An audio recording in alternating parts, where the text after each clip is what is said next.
Welcome, welcome everyone to the Infinity Edge podcast. We're gonna get the code out of the way right in the beginning, even though it makes more sense to do it on the free show.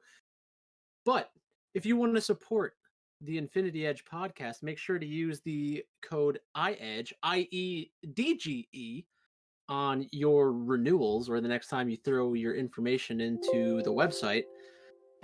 We had LPL and LCK yesterday. I'm pretty sure I went 5 for 5 on my predictions for that. And then the LEC, I'm going to have to double check. But while I do that, let's give a nice little welcome to both of the Allens, all of the Allens, really, in the Infinity Edge podcast, Allen 1 and Allen 2. Not just one of them, we have both of them. Again, boys, Hef and Ghost, how goes it? Are you sad about Misfits? It's going amazing.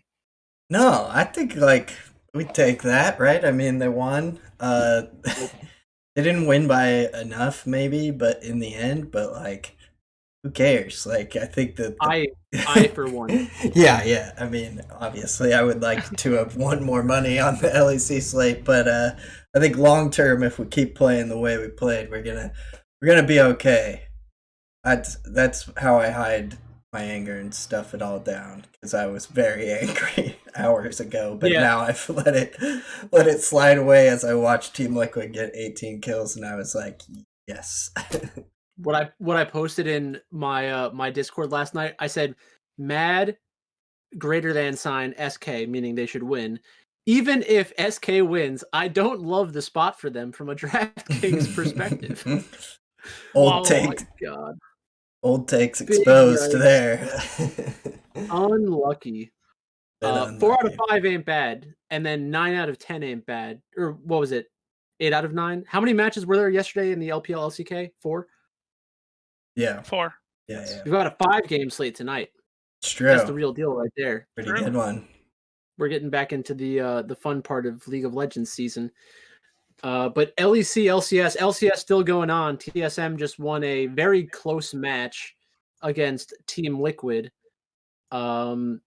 Spoiler alert, I did say TSM would beat Team Liquid, but if you use that for DraftKings information, you're going to be sad because TSM scored no points in that game. Mm-hmm. But enough about yesterday. Let's get into tomorrow.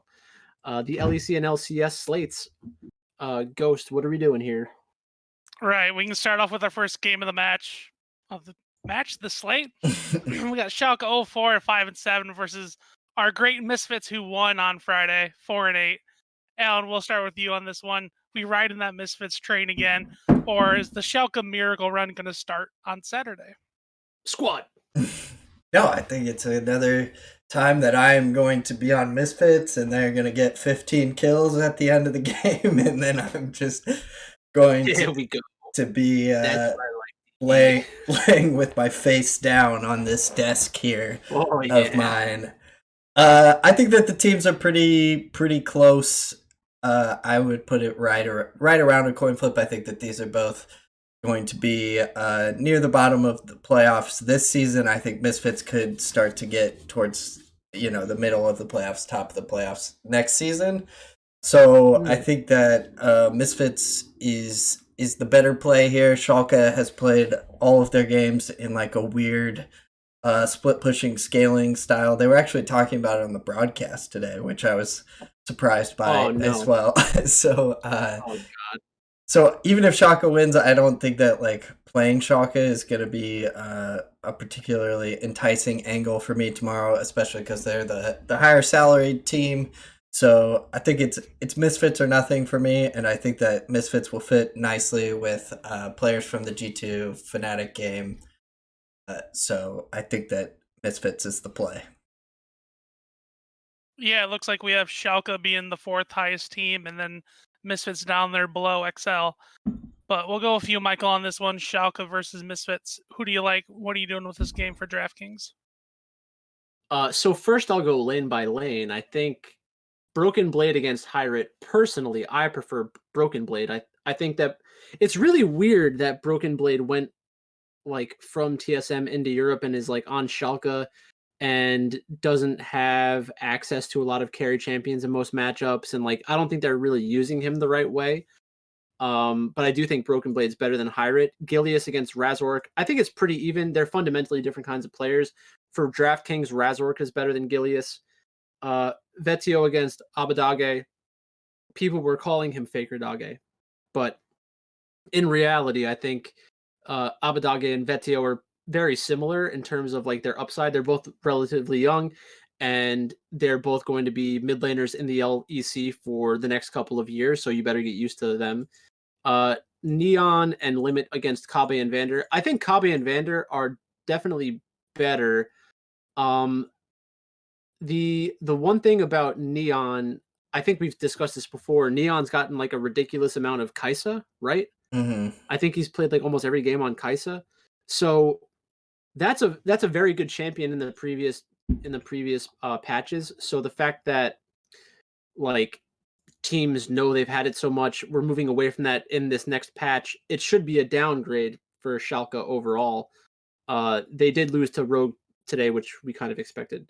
But I just think again it's another good spot for Misfits where like talent wise they're just as good, if not better than Schalke. Game playstyle wise, they're definitely better than Schalke in terms of DraftKings scoring. So I definitely prefer Misfits over Schalke tomorrow. I just pulled up on the screen. I haven't built lineups yet today.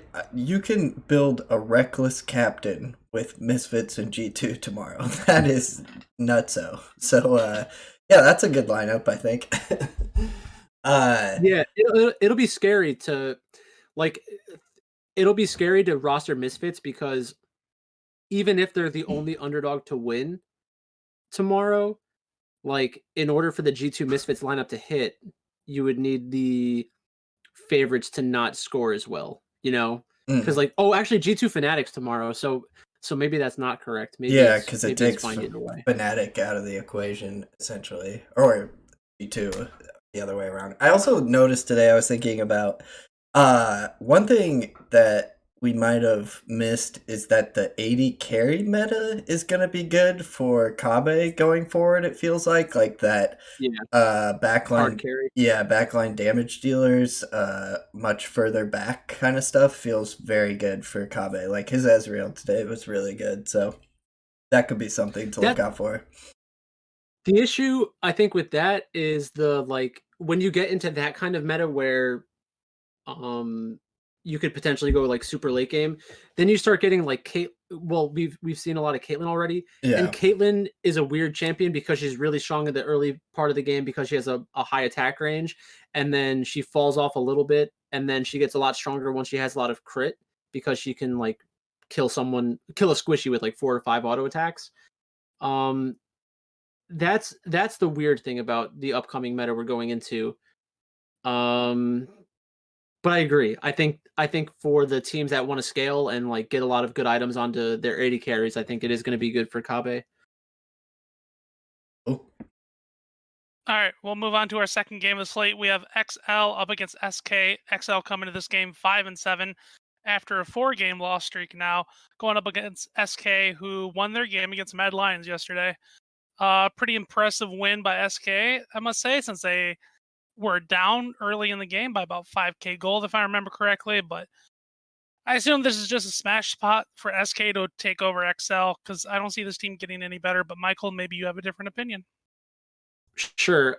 I do think that the significance of having a really good jungler is like having a really good quarterback. Like if anybody was a quarterback in League of Legends, it would be the jungler. Like mid laners and 80 carries, they're more like running backs and wide receivers where they benefit greatly from the team having like a strong core. So if you think of top lane and support, it's okay. It is a difficult metaphor to make, but if you say top jungle support is the offensive and defensive lines, where that's like really the spine of your team, and then the players who get the most benefit out of that are the mid laners and the 80 carries, I think that is true. But because of the impact that junglers have on the early game, they're also kind of the quarterbacks because they can dictate how the pace of the game goes. SK against XL is very interesting because I do think coming off of the victory over Mad Lions, it's going to be, most people kind of upgrade SK. I think it's a good spot for XL because they do want to scale, and SK is going to probably feel the pressure of winning the early and mid game, because most teams understand what XL is trying to do. So it is going to kind of come down to the draft. Is XL going to get Gangplank, get a scaling AD carry, be able to go even in the early and mid game, and then outscale SK? I think it's possible. So I don't I love SK as a team, but I don't love them in this spot specifically. It doesn't seem like a great DraftKings situation overall. So I'm probably going to be lower on SK than a lot of other people. Did they end up being in the winning lineup today? They did, right? Because they smashed Mad Lions in the first game. Yes, yeah, they were. The winning lineup was a SK G2 construction. Yeah. Yeah. So I mean, I'm fine with fading it from that perspective as well. Like just getting off of the team that just won a tournament as a primary stack. So maybe only incorporate them into your lineups as a secondary stack. But XL is definitely a live dog. I think that XL, the way that the teams match up, it might be a really low kill score game overall, similar to the Team Liquid TSM in the fact that it's very close, but even lower scoring. All right, Alan, we'll get your thoughts on XL versus SK Gaming. XL sucks. Dan in particular, I think, sucks. Tinks is very good. So I think the question for me is how can you play SK tomorrow if you want to play SK? Because I agree that XL could definitely win this game. I just don't think that they score very well they could be a secondary stack, I guess I just thought about. They could be the Patrick secondary stack on a Reckless Captain or something like that, I could see. But the problem with the SK is their salary makes it really hard to play them with G2. So if G2 is the side that you like in G2 Fnatic, and we'll get to that game later on and what I think about maybe what we should do with that. But if you like SK and G2, you can't really play them together. So I think the only way to play SK tomorrow is if you're I want to try and get some sort of stack that's very low owned because G2 and Fnatic is going to garner so much ownership that I'm going to try out some SK Mad Lions or something like that. And I think that that's a pretty decent way to go about tomorrow. Maybe don't build all your lineups that way, but G2 Fnatic combined tomorrow is probably 70% ownership at certain positions. G2 what? Fnatic, yeah, I would say so. 80 carry is probably up near 70% owned. So all the other teams are going to get, you're going to get a little leverage. So if you want to build a couple of stacks that don't have that game in it at all, I think that SK is a good candidate for that. Yeah, the one thing I was going to ask both of you about the XL SK game, if you looked at the money line, then don't answer the question. But if you didn't answer the money line, who do you think is the favorite, and what is the money line? I looked at it early in the week, but I don't remember. So I'm gonna say SK minus 180. SK. Okay. I was gonna say SK minus 160, XL plus 130. It's SK minus 130. So I think both of you would probably agree that SK is a better real life bet than DraftKings bet. Yes, I would agree with that, especially with how they're salaried. It's the only thing that's appealing about them is that no one's probably going to, or people are going to own them because they just want a slate. But I think it'll be less because you can't fit them that well with G2. Yep. All right. We'll move on to our third game of the slate. We have Vitality sitting at 2-10. They lost yesterday against G2, which was probably expected, versus Mad Lions 7-5, who was mentioned earlier, lost to SK. I think this is a spot maybe where you just play Vitality and hope that it wins, and you get a great score from the Mad Lions. Mad Lions seem to be the most expensive team tomorrow in a couple spots, so maybe you can't fit them in with other teams you might be looking at tomorrow. But we'll go with you, Alan, on this one. Vitality versus Mad Lions. What are you doing with this game? I find it very hard to believe that Mad Lions is going to go a weekend where they lose to both SK and Vitality. That just doesn't that doesn't sit well with me, especially when they're only like 7-5 right now and kind of need to win some games to fight for playoff position.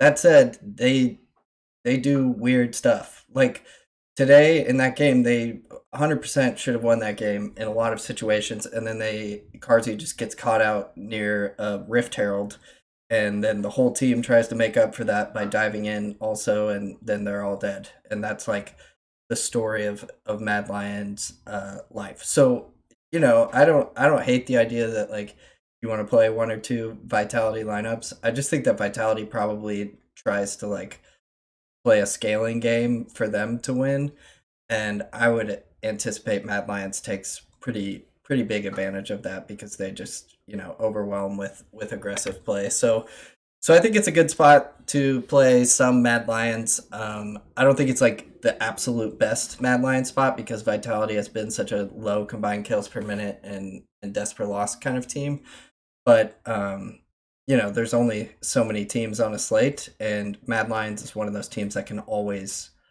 get to 20 kills. So I still think I will play a little bit of Mad Lions, and then I personally won't play Vitality at all. All right, Michael, we'll go to you on Vitality versus Mad Lions. What are you doing with this game? Yeah, I think Mad Lions is in a perfect DraftKings spot because the way that I know what you were saying about the salaries.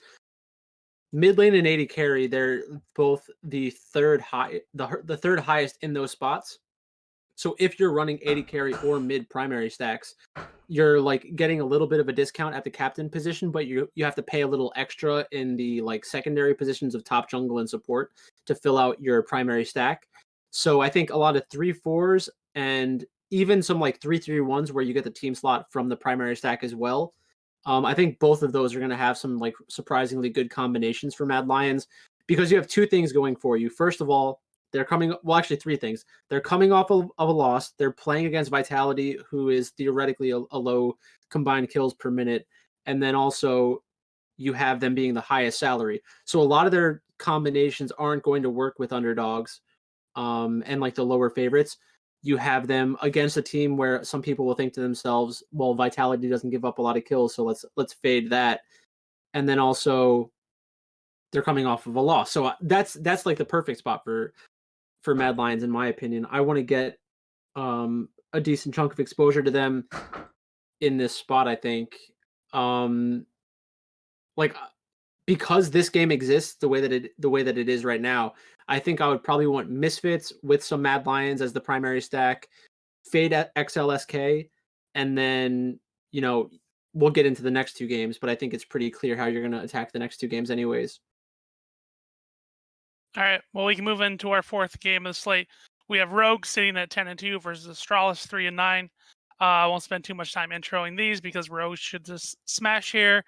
I guess the question, we'll start with you, Michael. Will this be fantasy relevant for tomorrow? Yeah, I think that you have to play Rogue in this spot because Astralis has given up some gigantic performances to other teams.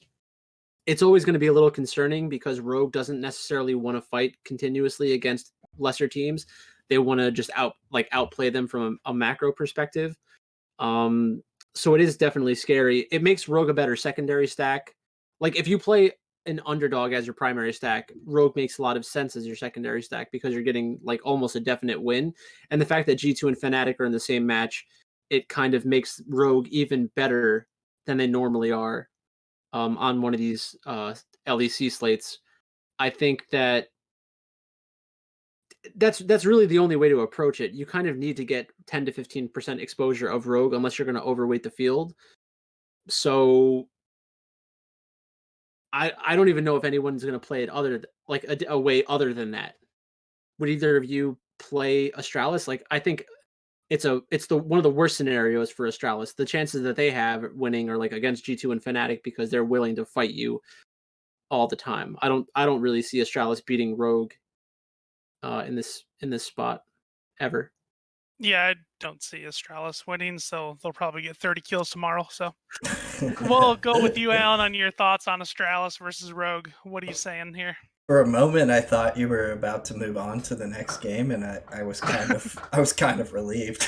I think basically the same as Michael. I mean, I think that Rogue as a secondary stack was proven to be pretty valuable today. Sorry, weird voice thing there. But so I think I would play it that way a little bit, but otherwise, I don't know. I can't see Astralis winning this game, and most of the time, I don't think Rogue gets very many kills, but they are a free win essentially. So I think like in cash games and stuff like that, starting with Rogue in the secondary spot and then finding where you want to fill in around that is probably the way to go. All right. Well, we'll move on to the fifth and final game for Saturday. It's the big one. Grab your popcorn, the granddaddy of them all. Damn, does the LEC know how to end their broadcast? We have Fnatic 7-5 versus G2 10-2. We heard the interviews from Fnatic at the end where they say they're just going to be a bloodbath in the top and bottom lane. They were saying mid lane might be a little stale because they're just going to farm, but we want your guys' takes on it. Alan, start us off. Fnatic versus G2. What's going to happen in this crazy matchup? Okay, so I think I kind of want to talk about what I was talking about earlier, where there are certain positions in this game that I think could get up to like 70% ownership. And in that scenario, you can't even double the field, right? By playing both sides. Sometimes I like to play both sides of a G2 Fnatic lineup or of a G2 Fnatic match. I think in this scenario, I would rather just play almost all my lineups with G2 tomorrow. I just like G2 lost the last one between these two teams. They are the much better team over the course of the season, I think. So I just think that they have a really nice revenge bounce back spot here. And obviously, like Fnatic is the highest death per loss team in the league. G2 is the highest kills per win team in the league. Like it doesn't get better than this. As far as projecting points goes. Interestingly, I have it up on the screen right now. The top projected player for the esports department is Hansama tomorrow, which I think has to do with Astralis's losses that Michael was talking about, and also because Hansama's kill share on his team is so high, but Reckless is also a very high kill share kind of player. So I think tomorrow I just end up playing like 8 out of 10 lineups with G2 in it, and then 1 or 2 combinations that doesn't have this game at all, just for a game theory standpoint, but the rest will just be G2 with Misfits and whatever else I can find that fits SK, Mad Lions, Rogue. But I don't think I'll probably play much of those because the salaries won't work. All right, well, it sounds like Alan's all in on G2. We'll hop to you on this one, Michael. Is your hate for Yamato Cannon going to blind you into not playing any Fnatic against G2? I think that like when Fnatic plays against G2, especially when they're the last game of the slate, I would probably just play one side of it. If you want to take the G2 side or the Fnatic side, build your lineups waiting for the last game, and then you'll figure out how your day is going to go in the last game. Let's just do the lane by lane because it's very interesting. I think like Wunder and Whippo are probably the 2 most versatile top laners in terms of what kinds of top lane champions they will choose in a match. Wunder is a little bit more likely to play the supportive top laners like Karma, Lulu. He played Janna a few times when the Ardent Sensor meta was like really out of control. Whippo again has a ton of champions that he will play, but he opts in more to like harder carry champions for like the mid game, like Riven. He played things like Cho'Gath where you get the additional objective control. So I think who has the side selection in this game? Could one of you guys get that while I continue to go through this? Yonkos against Selfmade. I think this patch, since we're playing on 11-14, or 11.4. It's a spot where I think that Yonkos and Selfmade are both getting upgrades going into this next meta. I think Yonkos had a bad game today in terms of DraftKings scoring, but I don't expect that to last very long. I think that they're probably equal in the upcoming meta that we're going to be in. Caps against Niska, I think Caps is a much better player. They're both probably going to opt into the, maybe we get Rise, maybe we get Corki. I'd be surprised if it wasn't like Azir Corki or Azir Corki / Rise in mid lane tomorrow, because Fnatic and G2 will want to try to get some kind of counter pick, depending on who's red side. But it's not always easy to tell how they're going to try to counter the enemy team. Reckless, I think Reckless and Mickey are better than Upset and Hillsong, both for DraftKings and for real life. Mickey and Hillsong are pretty close, but I do think Reckless is better than Upset overall. So in that scenario, you have probably Caps being the biggest favorite in their lane over their opponent. So then, like, that kind of just makes me want to play G2, even though everyone who watches this probably already knows that I hate Yamato Cannon. So that's another reason why I'd want to play G2. And then I also always say G2 is the best team in Europe. So that's another reason why I want to play G2. So maybe I'm just like really insanely biased towards G2. I also hate Niski, so that also is a fact. I would probably... That could be. Yeah. Going to your side selection point, Fnatic had blue side for the first game. I'm going to assume here that Fnatic got to choose. They chose blue, and G2 will have side selection in this game, and I assume they're going to go a blue side to get first pick. So I guess we'll work off that information. If I'm wrong tomorrow, I'm sorry. Yeah. I think, honestly, for me, it doesn't matter if G2 is blue side or red side. I think they'll manage to get a draft advantage out of this because, like, if you think about the last... Well, actually, I don't know this for a fact, but I would assume in the last 10 times that G2 played Fnatic, I would assume that G2 has won at least 6 of them. Like, they went 3 out of 3 in the spring playoffs, right? Oh yeah, Or 3 out of 4? Yeah, probably more in the last 10 times they played, because they went... Well, they lost to them 3-2 in the winners bracket, and then they came back through the losers bracket and 3-0'd them. So yeah. Yeah, I have a really difficult time picking against G2 in this spot. I just don't see how Fnatic is going to be able to compete with them. It's like, this is the kind of game where if a bunch of statistics were telling me that Fnatic is like the better team somehow, it would like erode my confidence in stats altogether, because the eye test, I think, is too obvious that SK is or G2 is the better team.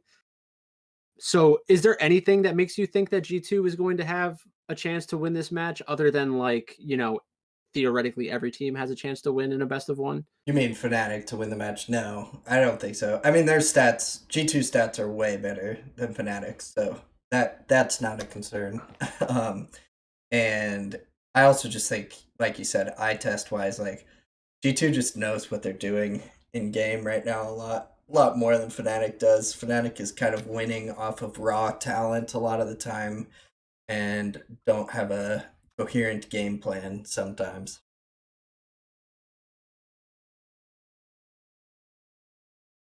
All right, sounds good. Well, if we're wrapped up here, we can move on to the LCS. You guys ready for that? Yeah, I will just say, like, while we were talking, I brought up the esports department projections. I was like trying to build some stuff, and it looks like maybe some ways that you could play like G2 with Mad Lions or Rogue tomorrow is by using Misfits as a one-off in the team slot. I would have to go deeper into that to see what looks good, but that might be something that we could explore tomorrow. Okay. Well, I'll move on to the LCS. We're, at the time of recording, at the Evil Geniuses FlyQuest game. They just kicked off about 3 minutes into the match. But for tomorrow's DraftKings slate, we have Team Liquid versus FlyQuest starting tomorrow. Team Liquid, as we know, lost a bizarre match to TSM after throwing at Baron. So, Alan, we'll start with you on this one. Does Team Liquid bounce back against FlyQuest tomorrow? Yeah, I would imagine so. I thought the Team Liquid actually played pretty good today. There was a few macro shot calling decisions that didn't quite work out for them, just like splitting up the map a little bit.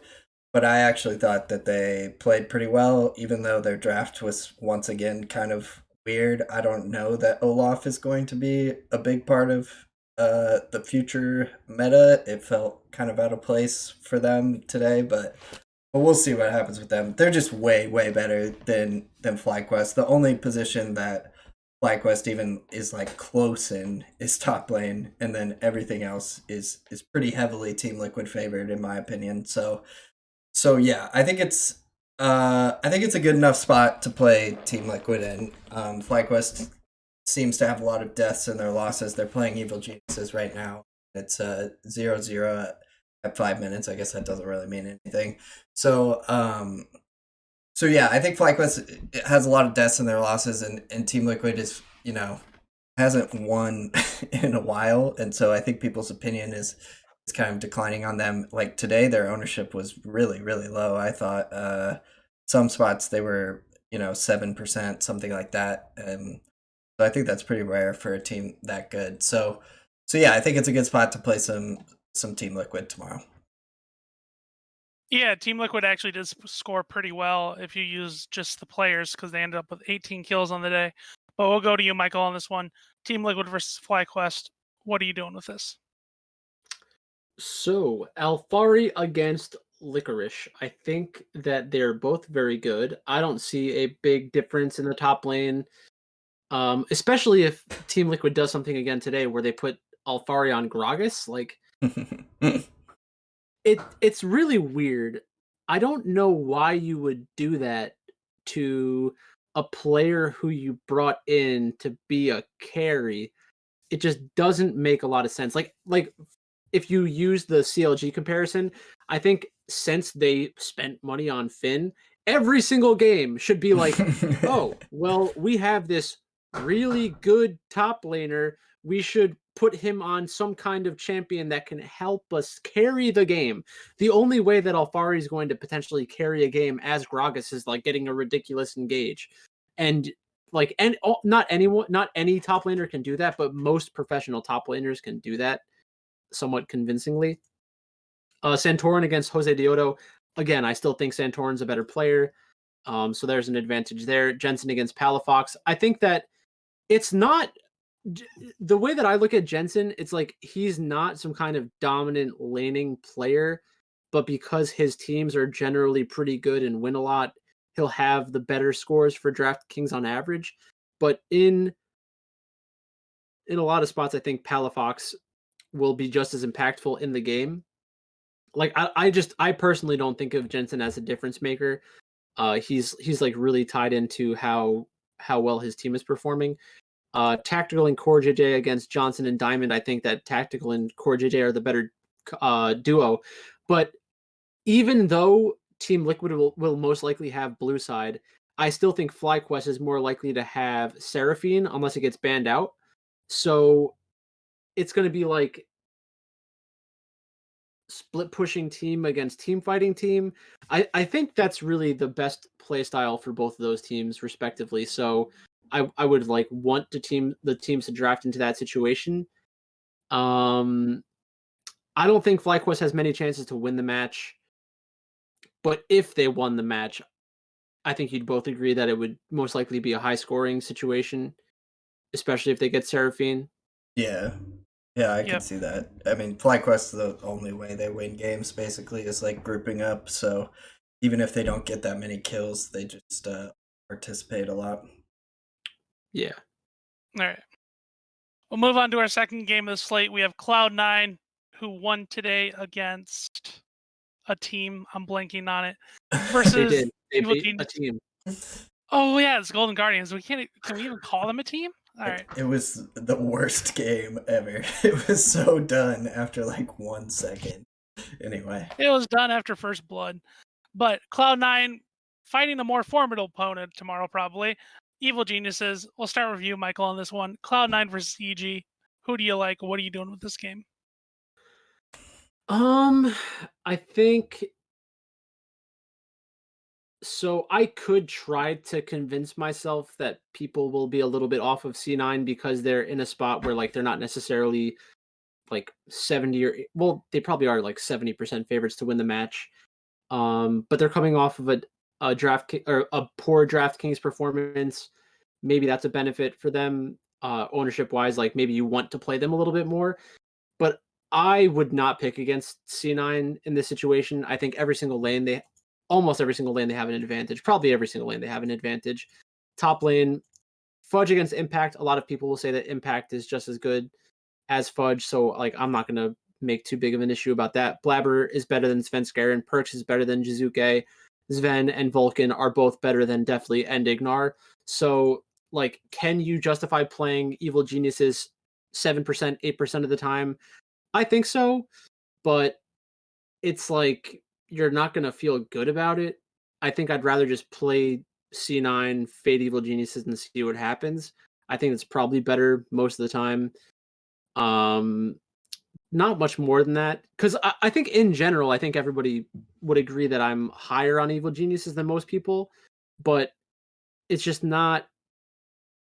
I can't even convince myself that Evil Geniuses will win this match tomorrow, which is probably a very bad sign.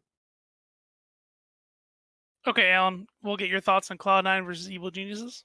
Yeah, it's another really good team in a revenge spot, which makes it really hard to play the underdog for me, I think. But I probably, if I were going to play like, Cloud9 lineups, I might play one Evil Geniuses because I think that this game is just kind of like the nuts as far as projections go in the LCS. These are the two top combined kills per minute, top kills per win, deaths per loss teams in the league. So, I think it's a pretty explosive looking game. Hopefully that comes true, and because I think I want to play a lot of C9 tomorrow, like Michael was talking about. Like maybe I just play mostly C9 lineups, 9 out of 10, 8 out of 10, something like that, because I think that they, more than anyone else, could get to 30 kills tomorrow quite easily. Wait, so what I was saying, I think I want to play like a lot more C9 than I would play Evil Geniuses. I think that for me, it's close to not like a fade situation, but like Evil Geniuses beat Cloud9 in week 2 on the first day, 26-10. Even when it wasn't a split push meta, they still picked Rise against C9. It just so happens that Jizuke went off for like a 7-4-11. Svenskeren went 7-2-15 as Graves. Like those are obviously very good. Definitely was 3-2-19 on Senna, and Ignar was 4-2-17 on Tom Kench. Like it was kind of a perfect storm in the first match. I don't think I love C9 from a DraftKings perspective because I think of C9 as a team fighting team and Evil Geniuses when they're behind as a split pushing team. So it makes me want to downgrade C9. What do you think their ownership is going to end up at tomorrow for C9? It's a great question. It's hard to predict for me, I think. 20-ish? Say it again. 20-ish? Yeah, I would say 20-ish. I don't think that they get to like the 30 or the 40 that we saw on Fnatic today, just because I think that there are so many playable options in the LCS, so that makes me like C9 more. I don't know. I will definitely not play Evil Geniuses, I think, in this spot, and then C9, I don't want to play them. So yeah, I don't know, because I do think you either have to play them 20%, 40%, or 0%. mm-hmm. So I'll probably go with 0. All right. We'll move on to our next game of the slate. Dignitas versus 100 Thieves. Both of these teams are yet to play at time of recording. Dignitas Are they the real deal? We'll start with you, Alan, on this one. Can they take down 100 Thieves? I think the real deal question, I think my answer is probably no. As far as like, are they a real deal to win the LCS? No. But I also think that they could probably take down 100 Thieves. I don't think as highly as others on 100 Thieves. I think that, you know, Dardoch could be the better jungler in this game. Bot lane is probably a tough spot. FBI and Huhi are very good. I think that Soligo and Damonte are comparable players. I think some people will think that that's a hot take. I really don't think that Damonte is like a great player. He's a great TF player, and a great Galio player. I don't know if he's a great player. And then top lane is Fake God and Someday. It's another like solid, you know, two solid laners. Obviously, Someday's the better player like in the history of the game, but this season I wouldn't say that either player has like stood out more than the other to me. So I think that Dignitas could win this game, and if Dignitas wins this game, I think that they score really, really well. 100 Thieves has died a lot in their losses because I think they just kind of fight back quite a bit when they get behind. And so that is why I think I would want to have a little bit of exposure to Dignitas with like Cloud9 lineups, and then 100 Thieves I probably don't want that much exposure to because their games feel like they're just too fast when they win from a just like finishing the game point to really get there very often. So I have not played 100 Thieves for a little while in the LCS, and it's actually turned out okay, and I think I'll keep doing that. All right, Michael, we'll move on to you. Dignitas versus 100 Thieves. What do you like in this matchup? So I'll ask both of you, who do you think is the favorite, and what do you think the money line is? Ghost, you go first. I'm assuming 100 Thieves are still the favorite. It has to be close, though. What's that money line? 100 Thieves minus 180. Oh, okay. I was going to go like 140-ish, but sure. 100 Thieves is the favorite, minus 227. That's way too high, I think. Yeah. Especially when they lose to CLG in a couple hours. Exactly. That's my point. So if you manage to watch this before the conclusion of the 100 Thieves CLG match, you probably want to get your bet in a little early. Someday against Fake God. Fake God has actually been the better DraftKings player so far this split on average. But in real life scoring, or not real life scoring, in real life, Someday is the better player than Fake God. Closer against Dardoch, it's very close. I might prefer Dardoch in like the upcoming meta that I think we will see, but LCS is still on 11.3, right? Or no, they're on 11.4. So it might be a spot where you want to see what happens with Dignitas today. Like, do they pull out? Do they change their playstyle? I think that it's going to be difficult to get a read on them because they've played so many different jungle champions already. So it might not even seem like a change in philosophy, even if they do change their philosophy. But Dardoch and Closer are very close. Damonte against Soligo, I think I definitely agree with Alan. Alan was saying that he thinks a lot of players say that Damonte is better, but it's close enough for me to like just discount the mid lane. And then FBI and Huhi against Neo and Afromu. I think they are better, FBI and Huhi, but in a spot where the top lane and jungle are like big question marks and draft dependent, I think that you can kind of not worry too much about the rest of the team. You're basically just picking what team do I think is going to win more often. The fact that you get Dignitas as a relatively large underdog,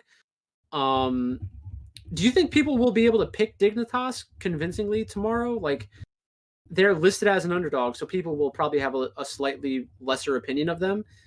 Do you think that it's going to stop people, or do you think that Dignitas is going to be like 20% owned? Oh no, I think that Dignitas will It'll be under that. Yeah, very low owned tomorrow. Like less than 10% would be my guess.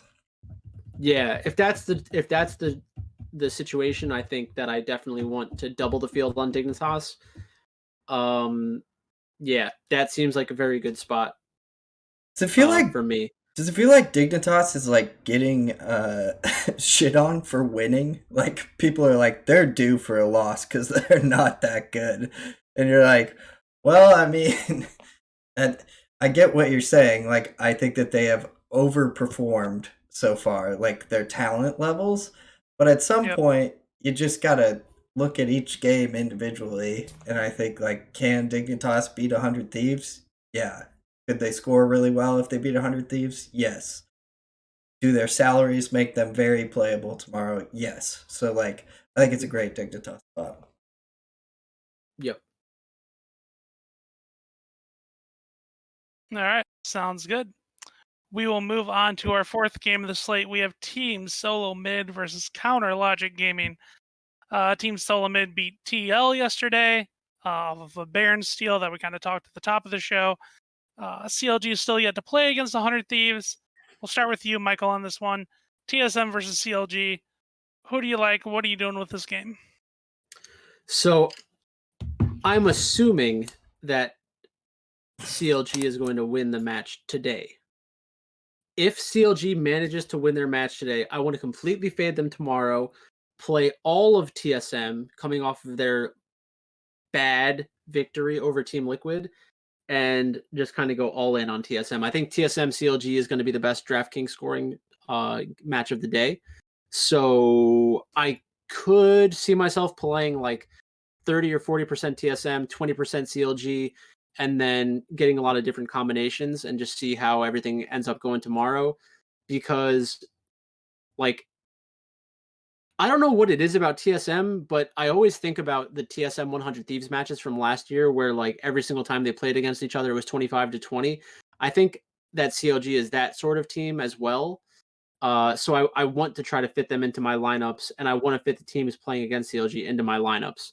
So is it going to work every time for DraftKings? Obviously not, but it does give you the GPP upside.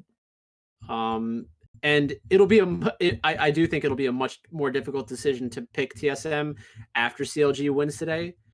So that's kind of what I would watch out for. Like, if CLG wins, play more TSM because people will be afraid of CLG. If CLG gets destroyed, then you might want to temper your TSM ownership and get a little bit more CLG to like hedge against that. That's probably what I will do. Really excited for this CLG match coming up. So am I. It'll probably dictate how I feel the rest of the night if I go to bed or watch the fifth game, whatever that's going to be. But Alan, we'll move to you on this one. TSM versus CLG. Who do you like here? What are you doing with this matchup on DraftKings? I think that what Michael said was pretty smart about, like, if CLG were to pull the upset today, then more people are going to get involved with them tomorrow because a lot of people think that TSM is worse than 100 Thieves, I think. But I have my doubts about that. I'm not trying to mush it. I also have lineups in there that have CLG in them, but it's probably a low percentage outcome. So that makes me not really like either side of this game tomorrow.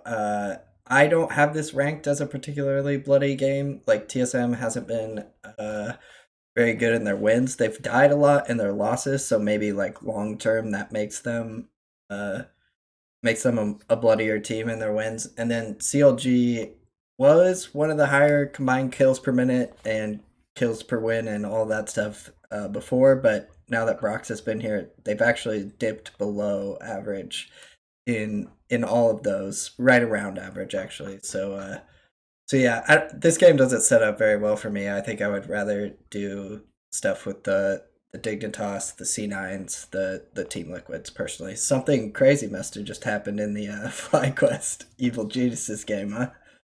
You're out of your goddamn mind, I'll tell you what. This is the place to be tomorrow. Oh boy. But yeah, FlyQuest is they're winning 8-4 in kills, but they're losing in gold. So oh, what a fun game. That's really awesome for all of my FlyQuest and Evil Geniuses exposure that I was trying to be overweight on both of them for. All right, let's get into the rest of this bullshit. I mean, do we even really have to? Unlike the LEC, where G2 Fnatic are wrapping up the game, slate, day, it's been a long day. At the end of the LCS slate, for some reason, they decided that Golden Guardians versus Immortals was the game they wanted to put on to put everyone to a good night's sleep so you can start your Sunday morning well rested. Alan, we'll start with you on this one. Golden Guardians versus Immortals. How will you be sleeping during this match? Tomorrow is my mother-in-law's birthday, so happy early birthday. I think I'll probably just be having dinner with the family during this one. This is the nut low as far as DraftKings goes in the LCS. They are the two lowest scoring teams, Golden Guardians especially, and I think Immortals is going to win the game. Does that mean that like they are in the winning lineup?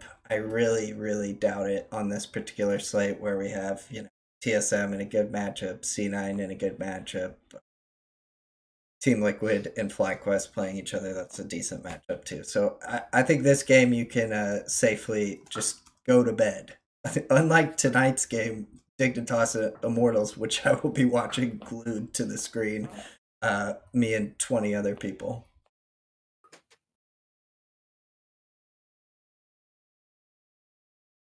All right, Michael, we'll go with you. Golden Guardians versus Immortals. What are your expert thoughts on this matchup? FlyQuest is beating Evil Geniuses right now. I'm very distracted. Evil Geniuses losing to FlyQuest. People in Discord are saying, "Wow, Evil Geniuses looks horrible." It's a perfect storm for Evil Geniuses tomorrow. I might just pick them to beat C9. Yep. But the other issue is that CD Carter is eating an Arby's Meat Mountain right now, so I'm kind of distracted by that as well. Immortals, yes, I think Immortals will beat Golden Guardians. I think that it's a very good spot for them for a DraftKings lineups because it's the late night hammer, and they're also going up against Golden Guardians, who a lot of people probably don't want to play players against because you always run that risk of like having the game end way too fast. So I think Immortals makes a lot of sense as secondary stacks tomorrow. They're definitely the better team. Something tells me that Golden Guardians could actually win this match, though, which is kind of they did win. Wrong. They won the first one in that base race scenario. That was maybe the worst game of the season when I was all in on Immortals. Maybe that's why I said don't play this game at all. Yeah, I always have trouble fading the final game because I like having the upside of like my team just climbing up the board in the last match. Yeah, that's called sweat equity. You're alive the entire day, so you still get the D-Gen tingles. True. Xerxes is better than Iconic. Insanity is better than Ablaze Olive. Raze and Destiny, I don't think they're that much better than Stixay and Newbie, but yeah, Raze is awful. Kangaroos. It's really difficult to roster Golden Guardians at this point. I mean, you have to really honestly ask yourself, if Golden Guardians wins somebody money on DraftKings, would I rather be that person or would I rather not be that person? I'm just going to play Niles captain. He has to go off one of these days. Wow. Okay. Relax. In that spot, you might just want to play them as your secondary stack. But yeah, I do think that Niles is better than Revenge, but that's not really saying much. It's not easy to play Golden Guardians. You feel like you're lighting money on fire. The contest is a little bit smaller than it was today. I think you can only do a max center of 70 instead of 84 or 90 or whatever it was today. I didn't know it was that large today. Yeah, so it'll probably depress the ownership on Immortals a little bit. Like, the fact that it's a free win is always nice, but I think most people will have difficulty clicking Immortals and Golden Guardians either way. So, it's crazy. Raze is the 5th highest 80 carry cap. The 5th highest 80 carry. Insanity is the 2nd highest mid laner. So if you're going to get exposure to this match, I think you just easily play Raze as your captain. Immortals is the 2nd highest in top and jungle and mid. Is that crazy? That seems crazy. Right? I was about to bring that up. Yeah, that seems crazy. Yeah. Yeah. Which makes them maybe a little bit better because you are going to get an ownership discount, but it's still just... By the way, Evil Geniuses just got Dragon Soul and they're still winning by 3,000 gold, but they're down 8 kills to 12. Okay, so, please, Evil Geniuses. It was 12-4 in kills, which is just hilarious. I need 30 kills from Evil Geniuses by the end of this game. So let's go off on that note.